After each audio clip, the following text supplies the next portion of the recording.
Hola, outsider. Welcome, child of omens. You come to receive visions of truth? Seek medicine plant. Return with sacred datura root. Receive visions of truth. They guide you.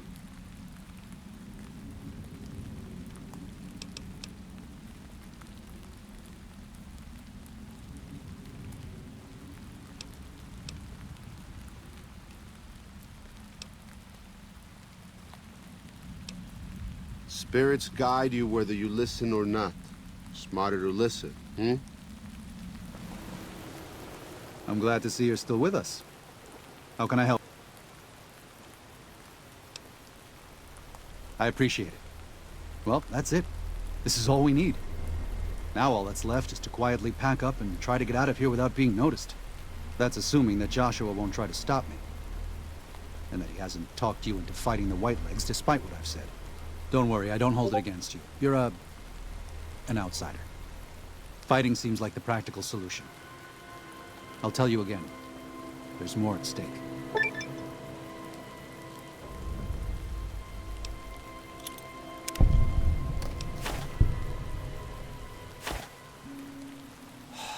No. Why? Why? Haven't you seen enough of what's going on here to see that the Sorrows don't need to butcher the Whitelegs for a piece of land? What Joshua wants is more than an attack. He wants a slaughter. And he needs more than you and the dead horses to do it. The Sorrows can't be pushed into this. You and Joshua don't have the right to force them into it. Please, consider what I'm saying. No. This is how we made the world. And we brought it to them. Joshua must be waiting for you. I'll stay here with the others. Thank you for this.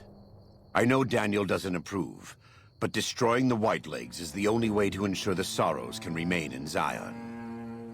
You and I will lead a group of Dead Horse warriors and Sorrows hunters into 3 Marys from this position. Our objective is to find the Whitelegs leader, salt upon wounds, and prevent him from fleeing. Show no quarter to the Whitelegs we come across. Make no mistake about why we are here.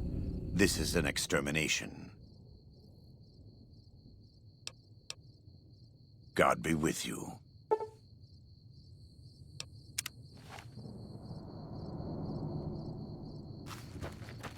Warned you at Syracuse, and you persisted. You took advantage of us at New Canaan to drive us out. And like the dogs of Caesar you are, you followed us to Zion. And now you stand on holy ground, a temple to God's glory on earth. The only use for an animal in our temple is sacrifice. Kale wachane conserva o. You understand me, don't you? Don't you? Outman. Kunaman mad. He killed all Whitelegs. You talk. You stop!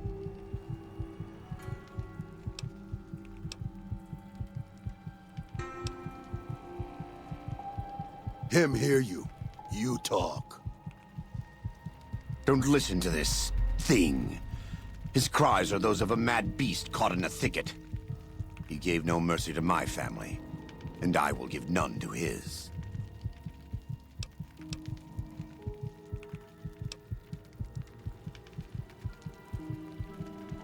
He has a debt to pay for what he's done, and I've come to collect.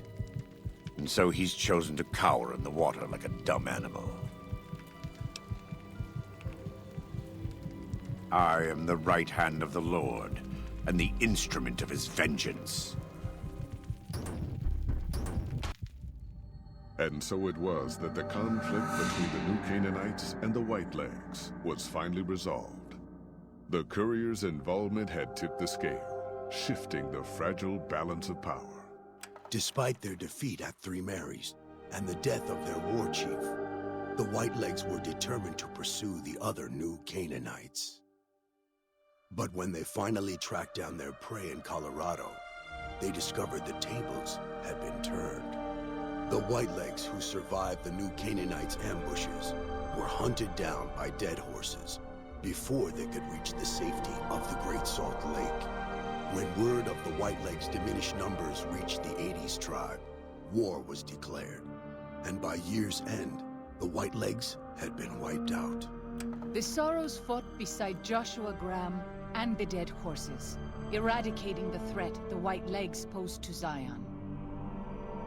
When the courier and Joshua Graham felled Salt upon Wounds, their victory was celebrated with a great feast. The Sorrows' transformation from a peaceful, timid tribe into a proud and warlike people broke Daniel's heart. He tried to take solace in the knowledge that they would remain in Zion, but it was a small comfort. The Sorrows' innocence was lost. Having helped eradicate the Whitelegs from Zion, the dead horses returned to Dead Horse Point in triumph. They remained neutral toward the Sorrows, but as years went on, there were periods of competitive friction, even violence between the tribes. The new Canaanites, Daniel especially, intervened regularly as mediators, but found it difficult to reconcile the tribe's conflicts. The defeat of the Whitelegs in Zion marked a turning point in the fortunes of the Happy Trails Caravan Company.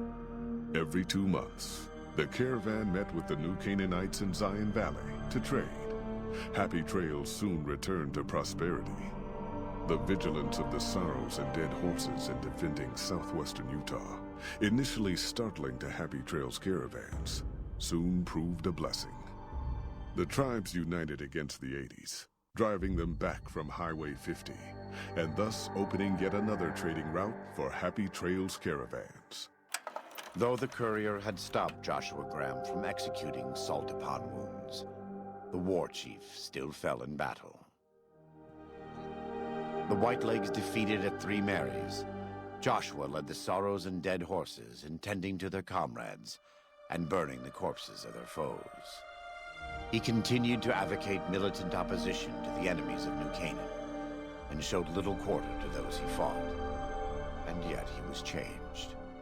He no longer reveled in the brutality and cruelty for which he had been known in his former life. His inner demons, if not extinguished, were at the least appeased.